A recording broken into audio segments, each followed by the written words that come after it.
د پاکستان نه د افغان کډوالو ویستو سلسله شروع شوه. کوم په مختلفو جیلونو کې افغان کډوالو چې اسناد یې نه لرلو او ګرفتار کړی شوي وو، هغه باقاعده نن د 40 کسانو کوم کیپ د تورخام د لارې افغانستان ته داخل شو.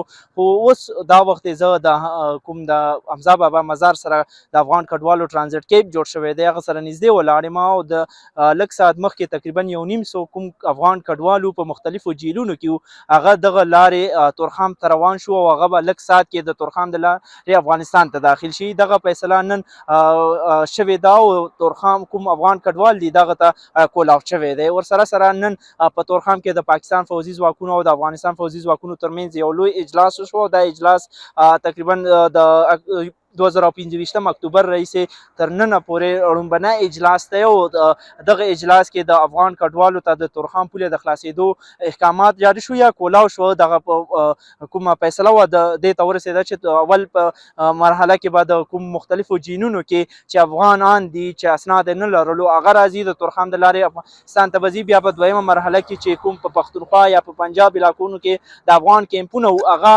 خالي کېږي او د تورخام د لارې به افغانستان ته ځي. بل په دریمه کې چې کوم عام علاقو کې چې میشت افغان کډوال دي هغه به نیول کېږي یا د هغه ځای څخه ویستل کېږي او تورخام د لارې به افغانستان ته ځي. خو کوم ذرایعو سره زموږ خبرې وشوې نو افغانستان سایډ ته هم کوم عمري کیمپ دی هلته د افغان کډوالو لپاره کومې تیاریانې دي هغه مکمل کړی شوي دي او دې سایډ ته چې کوم افغان کډوالو لپاره کیمپونه جوړ شوي وو چې حمزه بابا مزار سره افغان ټرانزیټ کیمپ دی، ورسره جمعه خان کلي کې، ورسره ازاخیلو کې هلته هم ټوله عمله تعینات کړی شوې ده او د رجسټریشن عمل جاري دی. ورسره سره په تورخام کې کرفیو نافذ کړی شوې ده. تورخام کې کومې نږدې علاقې دي باچا مینا، فسید خیل، چارباغ او مچینی، دې پورې کرفیو نافذ ده او دې ځای نه تورخام ته کوم عام وګړي ته اجازت نه ورکول کېږي یا کوم ګاډي ځي هغه ته اجازت نه ورکول کېږي.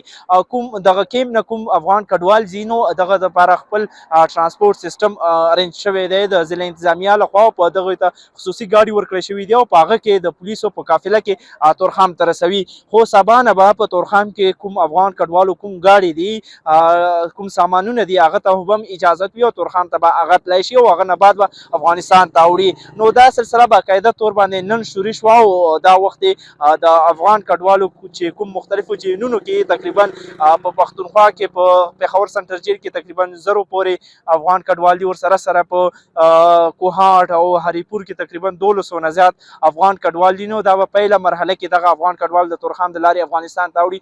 نو دغه زه دا وخت تورخام سره کوم حمزه بابا مزار سره نږدې کیمپ دی هغه کې هغه مخې ته موجود یم او دلته باقاعده د رجسټریشن عمل جاري دی.